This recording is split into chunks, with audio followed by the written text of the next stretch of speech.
And this is the tough bit, is the seesaw moments in business where, you're at full capacity, you're overwhelmed with work. I've pulled over on the side of the road multiple times. I've had a team of 20 and it's been going horribly wrong, and I've had to, I'm having a panic attack and I'm breathing into a paper bag. How do you get through those tougher times that you mentioned? The quickest way for me to recover is put me in good stead now. I'm 34 now and I've got a business that kind of runs itself. I'm setting up a new business, NippyChecks.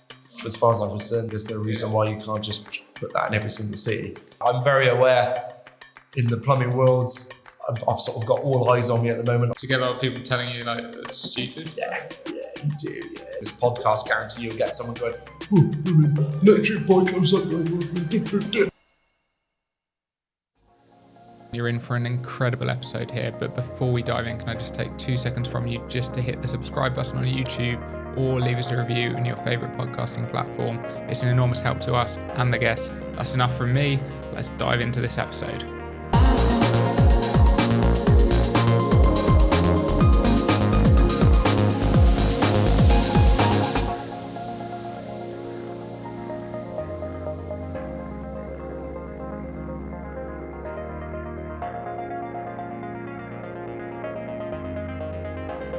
So, Sam, you've done what I think a lot of our listeners want to have done. You've created a business that basically runs itself, and then you've got this new business, NippyChecks, that I'd love to talk a bit more about. But tell us about like how you got to where you are today. Good people, bit of luck, and just a bit of drive, really. I think. Started plumbing and heating whenever it was, probably 9 or 10 years ago, for myself, when I went self-employed, just coming back from traveling. I was a plumber before that, but working for a company, and just had to get back out there. In the meantime, my old man had also qualified as a plumber. He transitioned from a farmer to a plumber. So it's quite funny, really. He sort of trained and sort of got out there doing plumbing at the same sort of time that I was doing it. And then after I came back from traveling, he was kind of running around like a blue ass what's it, doing jobs for not much and working Sundays, and his missus was pulling her hair out. So I sort of said, right, okay, I'm happy to sort of, how about we join forces and I'll sort of take control of the diary to stop you working silly hours. And, we just became very busy very quickly. And then it just grew really organically from then. One of the first lads that came on for me, Ricky, local lad that I grew up with, you just, from word of mouth, we became very, very busy, and we just sort of picked up the right people as we went. And then, so West Country now, I think 8 or 9 years later, we got a team of sort of 20, 28 maybe now. Really lucky that, the people we have got working for us, they're all absolutely brilliant, and it kind of runs itself now. It's just crucial to get the right people.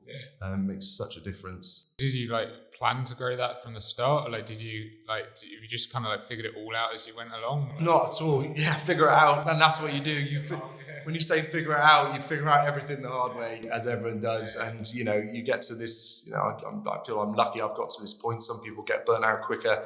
I've done well. I've done rubbish. I've been up and down, but you just figure out everything as you go through it. I've always never been afraid to ask questions. I like meeting people. I sort of like knowing what people do. I like asking people for advice if I think they've sort of got some good advice in that sort of area. Find out the hard way every single way. Did you learn from other people who've been in trades ahead of you, who'd started businesses?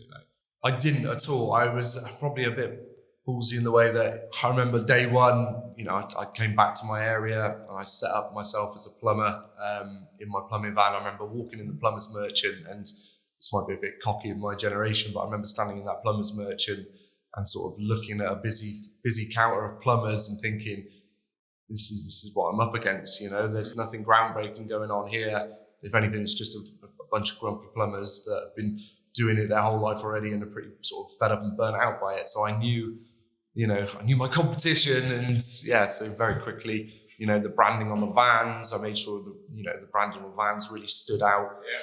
The uniform looked good. I made sure, the lads we were sort of getting on were good lads, and just that alone really starts to set you apart.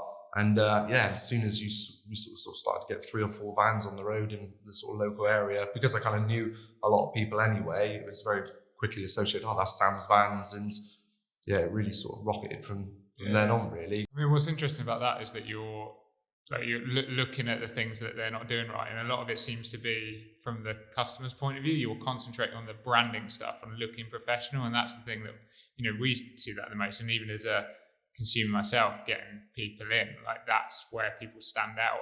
But I don't think a lot of people in the trades necessarily appreciate how important that is. But you saw that from the start. Absolutely, and still to this day, like if I go back towards my offices, quite often on a morning run, if I'm driving to my office, I will pass 5 or 6 of my vans. And I know they're my vans because they got a lime green front. You spot them a mile away, that makes me feel really good. But if I'm seeing it and I know everyone else sees it, and once we've done a job for someone, it's quite funny. You'll do a first job for someone. I didn't know about you guys. You're just up the road. You're quite big. Yeah. And then you do a job for them. Next time you go, one of the lads go around, they're like, no, I see your vans everywhere. Everywhere I drive, there's a green van. I think Sky vans get confused for us a lot of the time. We're like, I saw one of your vans up in Scotland. I was like, no, I don't think you did. But yeah, probably were up in Scotland. It was definitely a Sky van, I think. But just little things like that. But I get it. I think there's a new our generation coming through. There's a bit more go about them with that sort of stuff. My dad's generation, definitely not. They were kind of, if they had their initials on the side of the van, that was as far as they go. I think there's this whole wariness of growing. People, it's the unknown, and people are scared to grow. We grew. I think we kind of got forced upon us just because we were doing a good job and the work was coming in. And it sort of came from my frustration of, I want to be able to fulfill all these jobs for the customers. I don't want to say to one of my normal customers, do you know what, I can't get to you for 4 weeks because I don't want to use anyone else. So I kind of felt that I had to sort of do something about it. So that pushed it along a bit. And just being brave. Everything's a risk as long as it's as calculated a risk as you can possibly make it. I think, go for it. What's the worst that can happen? I'm sure lots, but I guess that's the thing when most people get stuck though. Is that growing thing, because they're like, I'm too busy. I'm like, I'm busy. I can't do anymore. What did you do differently there? What were the things that you were like to get past that? And this is a tough bit. It's the seesaw moments in business where you're at full capacity, and it's just grafting. I'm not gonna lie. The first, my early 20s, I was working. I would make sure I'm in the office at 6 o'clock, and I wouldn't leave a lot of time till 10 o'clock. And who wants to do that? But it's put me in good stead now. I'm 34 now, and I've got a business that kind of runs itself. I'm setting up a new business, on the other side of West Country Plumbing. We started electrical, and that's growing very quickly on the back of that, just because we've got a presence already. So putting in that groundwork early really, really helped. It's a beast. These seesaw moments where you get, you're overwhelmed with work, and that's when you're out working silly o'clock. But it's also, I didn't employ someone when it was too late. I would employ people when I knew that role was 3/4 filled, because I knew that last quarter would come in. Just by being a bit more proactive, you can get more work. Whenever there was a sort of role that was opening up, without putting too much stress on me, my team that were around me, I'd make sure we start getting someone lined up for that role. I guess it's those things, because like the grafting, there's plenty of people who graft, but they're just focused on what's in front of them, not like you're thinking like, okay, I want to grow this business, so I need to hire people. People seems to be the biggest theme that even in the last few minutes that you've kind of brought up that has enabled you to grow it. And handing responsibility to someone else. That is, and I was bad for it. And you talk to anyone who's run businesses, and where I've running my business now, everyone where I've got to now, along the way, I've spoken to so many people that have been, my peers, and I'm like, how have you got to that position where you're now, you've got a team running the show and you've managed to step away, and you speak to anyone and handing the reins over is the hardest thing. You're like, no, this business will not work without me. I need to be the one doing this. It's just not true. I know it's, everyone's business is their baby. to hand that to someone else and potentially it'd be ruined. I mean, that shouldn't happen logically, because you should be overseeing it, and if you've got the right person in that place, they're going to be taking that role very seriously, and they're going to be doing as good, best a job they can for you. But you need to get yourself, out of the thick of it to be able to sort of oversee what's going on, and to really, we all I get all my ideas when I'm driving around or cycling around now. You get pop, you get all these great ideas, but you get back in the thick of it, you're never going to pull it off. You need to be able to separate yourself, give yourself some time, because you'll find your employees, they'll thrive off all these ideas you give to them. They'll thrive off you growing the business. So if you can get these things off the ground. And how do you hire good people? What do you look for? What qualities do you look for? Qualities for me, a lot of it. So I'm probably not the best person for employing people, because I go a lot from how I feel, sort of how I get on with that person. And that's, so my, West Country now, I feel that it is the group of people that are in it are all very similar, all very, we're all, there's quite an age range, but we all have similar humour, even down to that sort of stuff. When I've employed people before and I'm like, they can be amazing at their job, but I can just tell that they're not quite the right fit. And then they're the ones that end up leaving. And there's kind of nothing you can do about that, really. So for me, what I look for is, honesty, work ethic. I want someone to have a bit of go about them. I don't want it to just be a job for them. I want them to be able to see progression within the company. I want them to stay with me. I want them to integrate with the lads. I want us to be, a club. Even if, the boss man is no longer, he's disappeared and he's doing his new business. I don't want them to ever feel like I'm not part of that. I've left them alone. I'm not part of their club anymore. I always want them to be able to come to me.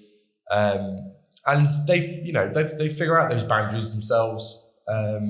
So yeah, it's work ethic, really. I want to see someone with a bit of spark in them. And do you then find that, like, if you go after people like that obviously you want them to stay with you, but do you find then you get people more often than not then go out and want to start their own business because they're that kind of person, they're driven to do that? Or? Yeah, you do. I think we've had, to be fair, over 8 years, not many actually have gone off to start their own business. I think, I think the ones that have, I've been sort of given a bit of support to. No, it's a funny one. I don't know who that. The people that come to the business, I suppose they're the people we don't actually end up employing, are people that already think they're going to start their own business, or already, or just using you as a stepping stone to get information. I don't know, maybe some of the lads or ladies that work for me did come to me originally thinking they were going to start their own thing, but because they're having a good time with us, there's kind of no point in them doing it. I think there's two different types of people. I think it's a lot of my employees see how difficult it is to start a business. I think first of all, in their head, it looks very simple. Oh, you did it, but when they actually, because we're very honest about the mechanics of the business and sort of what's going on, I think when they actually see, problems you get, what you have to be doing, how hard, you have to be working in the evenings to get your paperwork done, blah, blah, blah, all this sort of stuff. And they actually look at it and go, do you know what, 8 to 5 on the salary I'm on is great. So I don't really know what made me tick to push it on a bit. I think it was kind of a bit more of a sense of responsibility. And I get itchy feet. I want to push things to the next step. I see an opportunity and I want to get to that. I want to test myself. Mm.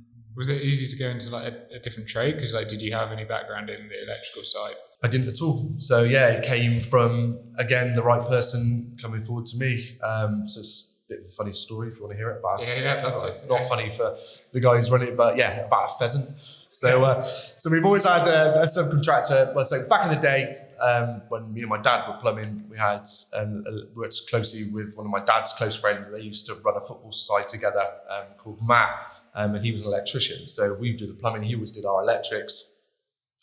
We then met another electrician, John, Posh John we call him, because he's a very posh dog for us.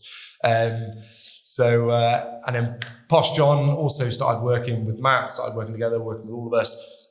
Posh John did a bit of shooting, so he gave Matt a pheasant, and Matt, whilst plucking the pheasant, put his back out very, very badly, ended up in hospital, and basically sort of about 3 or 4 years off work. In the meantime, John carried on doing all our electrical stuff, and obviously our company grew. So yeah, I think it was when Matt sort of wanted to, I met up with Matt again after he was sort of a bit better, and he said, I want to get back into it. I want to start doing stuff. He can't go out and physically be an electrician himself. And West Country, the size it was, I said, look, you need to get out there. You need to be doing something again. He's got a great mind on him. I was like, how about we set up West Country Electrical? We just, off the back of West Country Plumbing, you start electrical and you just run it. We'll get some lads in. It gets you working again. You're not on the tools, and that's what we did really. So again, it's the right person. He wanted that opportunity. It was absolutely brilliant for me.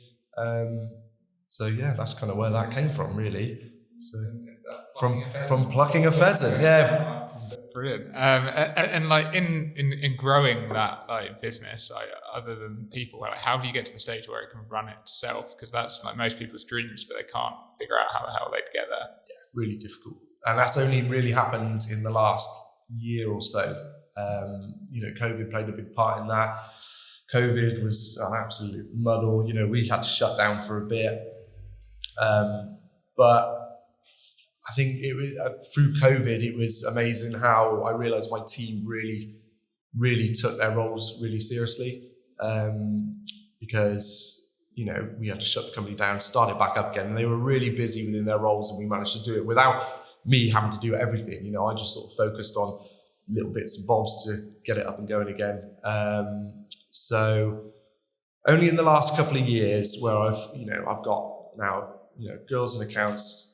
Girls downstairs on the phones, who's just doing an amazing job. And then upstairs, we got, two lads that have worked their way up through the ranks that are quoting the jobs, running the jobs. And then recently made, who's Tom, who's always been my right-hand man from the start. He was chomping at the bit for the opportunity, made him MD. I said, look, I'm really becoming a spare, and I was actually starting to become a spare part.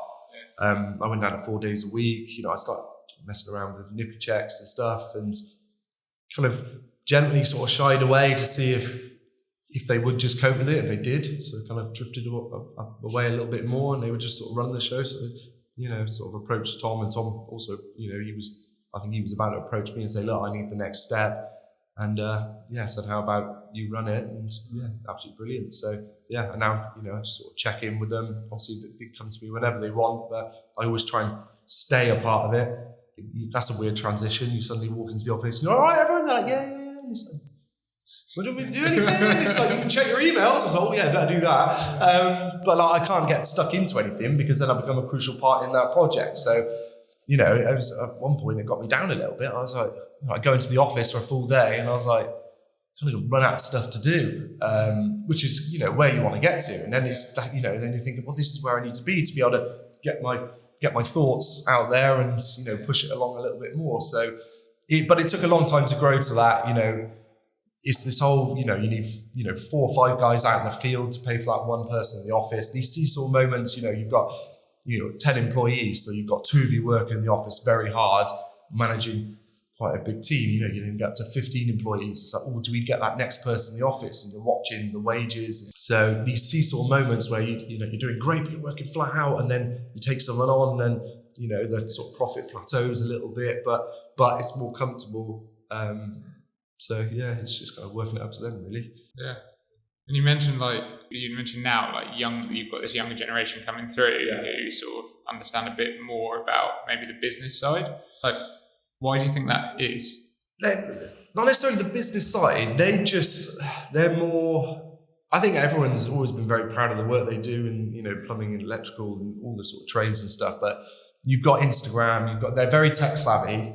They know straight away they know how to promote. They're better at me at promoting what they do. I can make a plumbing video and I'll just stick it up on Instagram, whereas they can, within 5 minutes, make it, add music to it, do all this, make it look really good. So I think they don't realise it, but they've got a lot of sales in them already, and there is this whole, online sort of competitiveness on Instagram, look at this boiler installation, look at this one.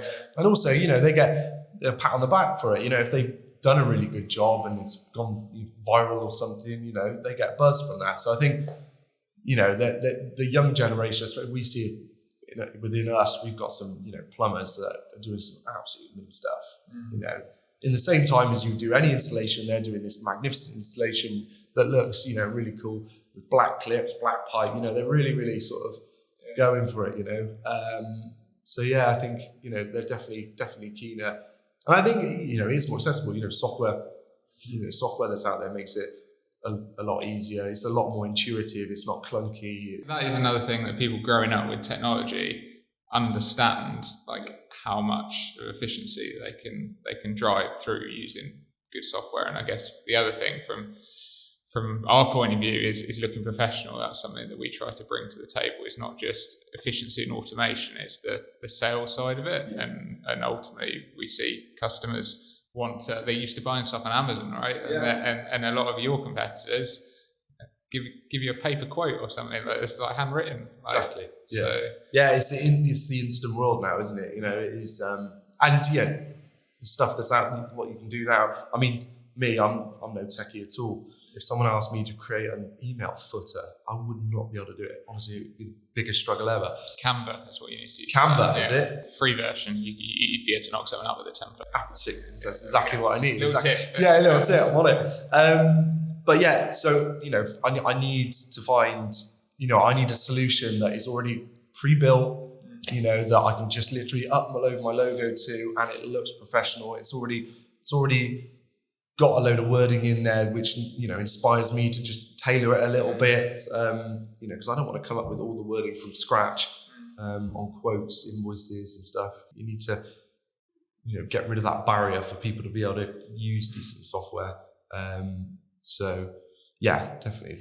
And the scheduling side of it, do you use mobile apps with your team to keep them organised? Yeah, so field management, so all the guys have got PDAs, which is brilliant. So on these PDAs, you've got, all your certificates, boiler certificates, boiler servicing, landlord safety, all the electrical certificates and stuff. So it's all in there. They've got their diary. They can see what they're doing later on in the week. When they get to a job, they log in, say they've logged in. You can pre-populate the questions you want them to answer at the end of the job, down to, in COVID, have you worn your COVID mask, blah, blah, blah, all this sort of stuff. So, which is great, and it's so easy to change. It's not daunting at all. But yeah, we need that, and we could not do without it now. I think about when I first started, I think we were using Apple iCal, and it was just so clunky. But we had 5 or 6 of us, and then when we had to place that software with someone, I spent a long time looking around, really getting my head around it, and didn't realise the solution I was actually buying had so much more capability either. That was the best thing. I was looking for just a field management solution, thinking it was going to cost a fortune, which it actually doesn't, and I just couldn't do without it now. Even if I was a one-man band, I would not go back to a paper diary. I would still use that software, and it would, as far as I'm concerned, it pays for itself. So great. Yeah. And 2 of the biggest themes that I see out there at the moment, I'm interested to get your opinion on. Yeah. People, I guess in the trades, typically you go out and you quote for free. Yeah. You ever thought about charging for quotes, or do you do that? Or it's a tough one.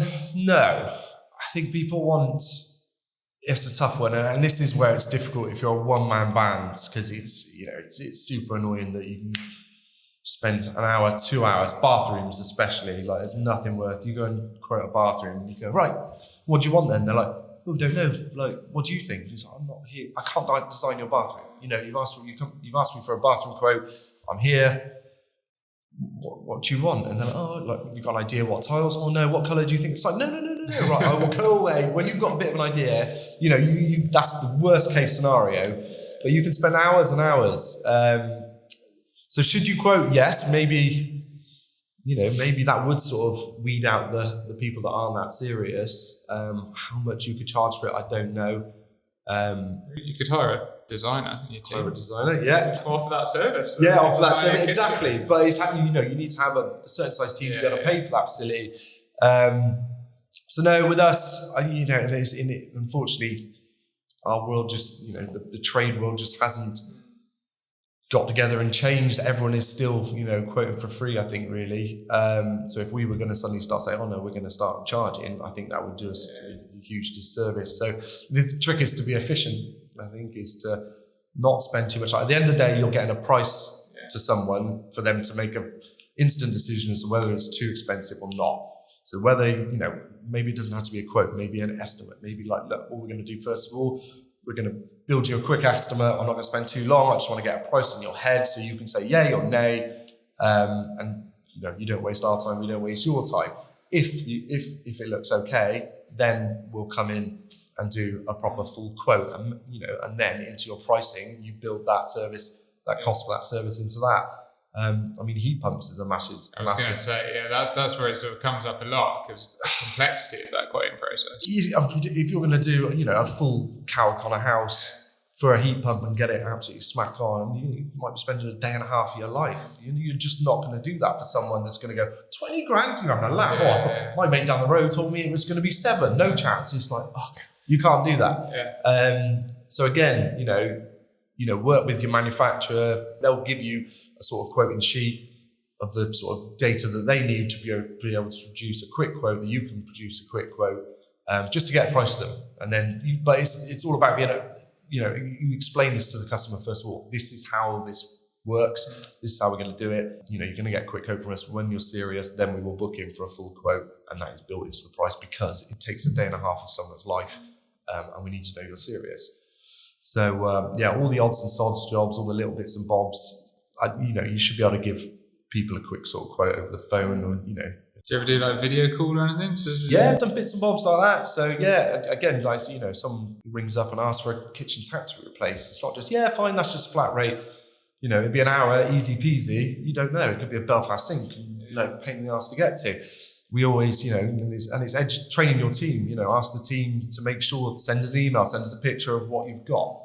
Send us a WhatsApp, send us some pictures really quickly, and then we can give you a pretty good quote. So sometimes, it's a bit of forwarding back with the customer, but they're always happy to do that.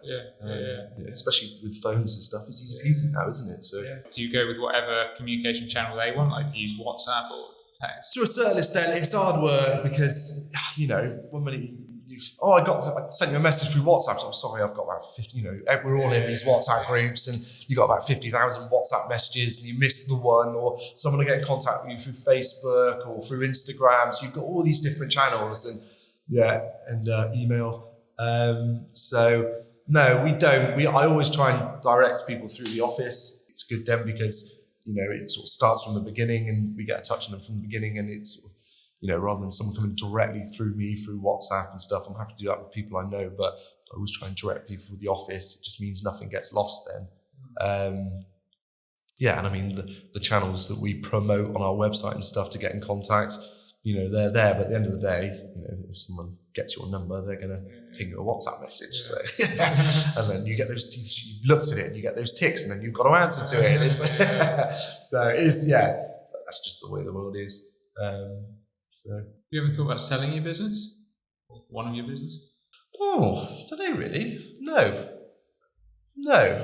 I've got grumpy with it before. I've been really down in the dumps with it, in the hardest times. And you think about selling it then, but it's not packaged and ready to go. I suppose now, where it is probably more packaged and ready to sell. I don't know what that world looks like. I suppose it would be a very good bolt-on for another company. But where it is now, I appreciate it for what it is. It's got me to a good standard of life at the age that I'm at. To have a company that's running itself, paying me, and I'm able to go and do other things. I don't know what it's worth. I don't know what. It's sort of like, the reason I raised that is we've recorded some other stuff that we haven't put out yet, but we talk about exit planning and like, what do you want to do with this business? I mean, I guess in a sense, you kind of have got a sort of bit of an exit here, in that you create this business that runs itself, and in doing so, you've created something that if you wanted to, you could sell a lot more easily than someone who's like, the business all totally depends on them.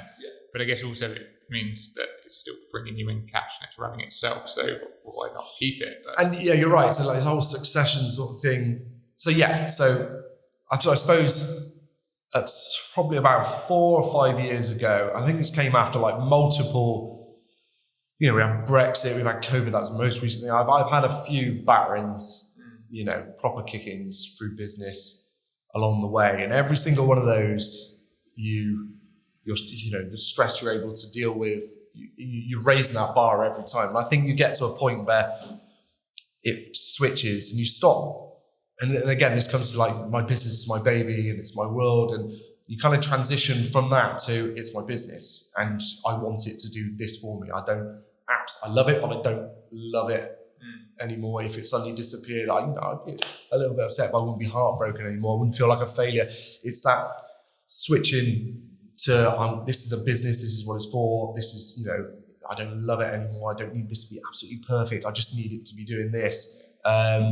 And that's the whole succession thing as well. If you can get your business to a point where you can step away from it, then yes, it's sellable. So that whole journey, maybe if you can sort of get that mentality into your head from the start that, and it's keeping those goals, having those stepping stones, keeping them in the forefront of your mind and not varying away from them. How do you get through those tougher times that you mentioned? Like, do you reach out to people around you? Or?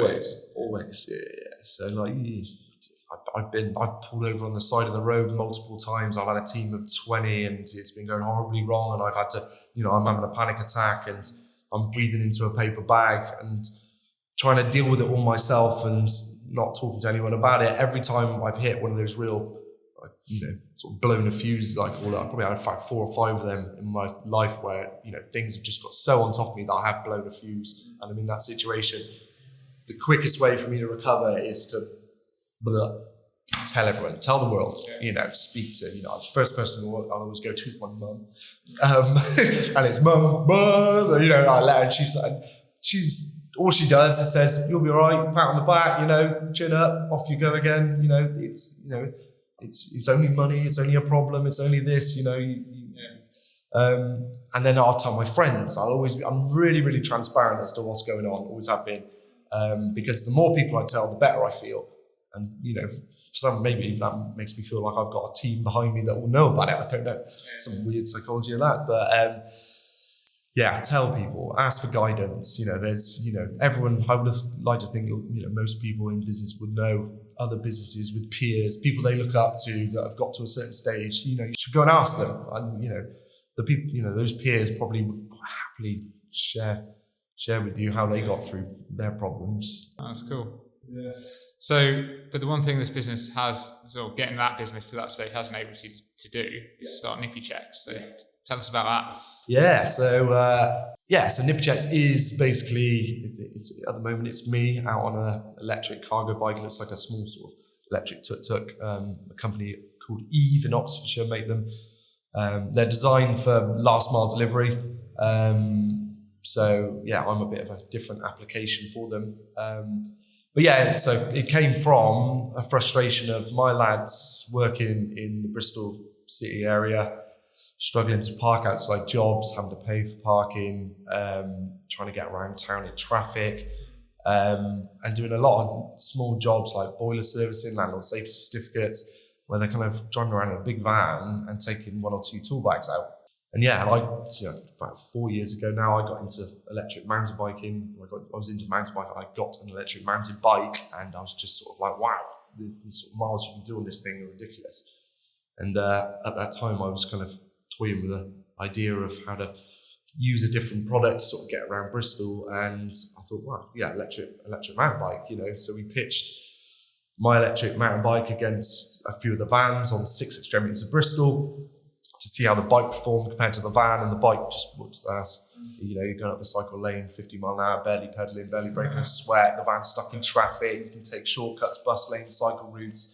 I sort of started really seriously thinking about putting engineers on electric mountain bikes with pannier bags with all the tools in. And I was really looking at the tools, condensing the tools down to a tool bag, because you can get small everything now. You can get a small analyzer, you can get manometers that are this big, multimeters that are this big. So I was really looking at that, but the one thing I sort of was stumbling on basically was just wet weather. On those worst wet days, miserable days, you do not want to be out in the rain. Kind of everything was perfect with it.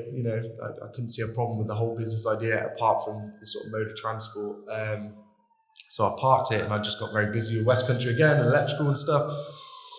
And then it was about 6 or 7 months ago, my mum spotted Eve, or one of the Eve bikes on Instagram, and was like, oh, this would be perfect for NippyChecks. Pull your finger out, get on with it. And I was like, fair bit, Mum, that'll work.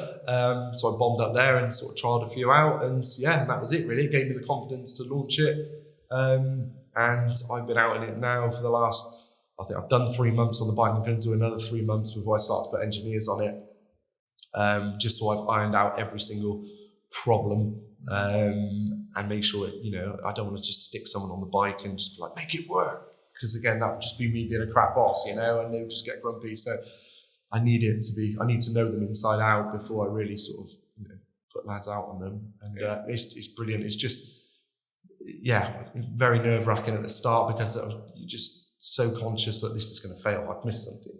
This just isn't going to work. But fact of the matter is, it just outperforms my expectations every time. And I'm having serious fun with it. I'm zooming around with my earpods in, got my phone on the handlebars, which is like I'm like in my little office, bombing around town in the fresh air. Getting exercise. Yeah, and I'm getting some exercise. I'm spinning my legs, and I'm just, I'm super efficient. I'm getting around doing 6-7 jobs a day. People love it. It's hilarious. When I pulled up here, you got some workers out the front there, and I pulled up and they're like, oh, I bet you got some sandwiches in there, kid. I was like, the remarks you get are great. But, road workers, brilliant.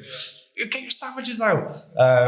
Maybe that's the next business, sandwich wagons. But it's great. You constantly seeing people looking at it. It's a brilliant billboard for advertising. And stand out. And just everyone smiles when they see it. It's great. So I'm going to do another 3 months with it. Really get it, make sure it works on just all the things I want it to be working on: boiler servicing, landlord safety certificates, all the sort of minor jobs. I'm taking on extra bits and bobs, shower repairs and stuff, just because I want to see how I can cope with it. But again, that comes from being organised. I'm not just going blind to a job. If someone wants me to, either they've got a faulty thermostatic shower, send me a picture of your shower. Has it got any serial numbers on it? Blah, blah, blah. If I can't be 100% sure that I'm going to get the right replacement shower cartridge for that shower, I'll be open to them and say, look, the first visit is going to be me coming out and taking that shower cartridge out, getting a picture of it so I can send it off, so we make sure we get the exact one, but it's going to be 2 visits. But your customers will give you pictures and stuff, so you can really, really arm yourself with the right information before you go. Do you reckon you've got engineers lined up? You'd be up for it? Yeah, definitely. Yeah, I've already had, even through the website, we've had, I'm not sure who they are, but I've had a few people come forward saying, oh, I really like this. If there's any job opportunities, give me a shout. There isn't at the moment, because I don't want to stick someone on until I'm absolutely perfect with it. But and it's, I'm very aware in the plumbing world, I've sort of got all eyes on me at the moment. I go in the plumbers merchants, I know most of the plumbers, and they're like, oh, how are you getting on with that then? They're all very, very, they're watching and interested. Do you get a lot of people telling you it's stupid? Yeah, you do.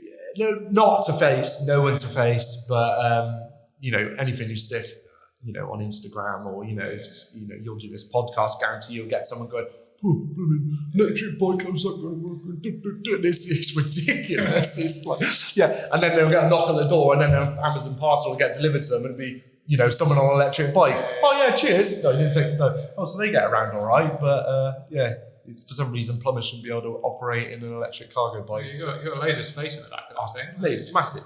For what I want it to do is, I could do with it being a bit smaller, really. But loads of space. What are the barriers? Weather, really. I think that's the biggest thing that off-puts people. And weather doesn't scare me. I grew up on a farm. Every day I'd have to, when I was working on the farm, you jump in a tractor with no doors on it. You're freezing cold at every gate. In the winter, every gate you touch, your hand sticks to it. So get out there. You just wear the right kit, don't you? Exactly. Yeah, exactly. Cool. There you are. Awesome. What are your ambitions for the business? I want it to be as good for the city as possible. I want it to be a gateway also into plumbers or heating engineers that necessarily don't want to do the wet work, maybe haven't got a driver's license, but they can train as a gas engineer and just do boiler servicing. Just be a real geek on the actual appliances and just do boiler repairs and servicing. But mainly I want it to be good for the city. I want it to be as efficient as possible. I want to, I want to do some good stuff. I want to do some cool like carbon offsetting and stuff like that. There's a lot of secret stuff I'm not going to say, but yeah, at the moment it's just, get it operational, make sure it's working. I want it to outperform, vans. It's definitely going to be a trend. I'll definitely, as we get bigger already, I'm condemning boilers and stuff, and they want to quote for a replacement boiler. I want us to be able to do that in house. We won't be able to do that on an eve. I know that, carrying boiler pipe and stuff. So we'll get a couple of electric vans. But I, as much work as possible, I want these tuk-tuks out there doing it. Definitely. That's awesome. Yeah. Does it attract a lot of attention from like people around the city, like I don't know, media or like definitely did. Yeah, people running the city, like. Yeah, definitely with the Eve as well. They're obviously getting a lot of publicity, but Bristol City Council have been great. The Clean Air Zone coming in, they gave me a shout and did a blog on that. It's quite funny as this Clean Air Zone. We've all known it's coming, but now it's actually in place. The last couple of weeks, I'll pull up to a property, I'll be on the driveway, the neighbour will come out, he's like, "Oh, I bet that's good for the Clean Air Zone." All of a sudden it's good now, is this? Whereas I had people sort of sneering at me before, now it's like, oh, now it's a good idea, is it? He's like, "Oh yeah, I've got a gardening company. I've only got a little van. I was thinking about one of these because now, last week I had to pay 3 times to go into the Clean Air Zone." And then, showing him around the vehicle, showing him the back of it and stuff. So yeah, it's going to start sort of niggling people, this Clean Air Zone. But, it is what it is. It's rightly so. We want our city to be as clean as possible. Then, and the technology's out there now. I know electric vans are expensive. It's quite an investment. So yeah, maybe these for smaller jobs are sort of good. I guess, it's a big part of your brand though, right, as well. So you are, sorry? It's a big part of your brand. Definitely. NippyChecks. So definitely. Yeah, nipping around doing checks. So that's kind of where it came from. So Fixed Radio have been really good. So they're just interested in anything sort of new that's going on. So yeah, they've checked in with me twice, which has been really nice. Points West. Yeah. Points West at one point. So yeah, it's cool. I think it's this whole sort of movement. There's a real shift in our industry. There's a massive shift to heat pumps and renewables. In transport, there's a massive shift to, sustainable, sort of getting around the city sustainably. Voice scooters, you see them everywhere. They're great. So, electric cars are becoming more prominent. So the next 10 years is going to be really, really fun, I think, for anyone that's up for it. Awesome. And are you getting more involved in like any like heat pumps we mentioned, but like solar and stuff? Massively, yeah. So I've been really lucky. So we launched electrical not long ago, and obviously solar and battery systems have just gone absolutely mad. So we launched at the right time with the electrical company because they're just absolutely flat out fitting battery systems, Tesla batteries, Give Energy batteries. We do a lot of those, and covering people's roofs in PV. It's brilliant. And then also we've always done heat pumps with West Country Plumbing, but they're just coming through thick and fast. So it's quite nice, really. We've always done them, but now all the younger lads that sort of have been with us for maybe sort of 2 or 3 years, I haven't really done many, are really starting to get a fit a load of those now and get their head around the tech. And it also works really well. We're getting a lot of jobs where it's like, I want to rip my oil boiler out, put me in some heat pumps, also cover my roof in PV, give me a Tesla battery, and I'll have an EV charger. And we're doing everything, so, they're real big, chunky jobs, and it's nice new stuff.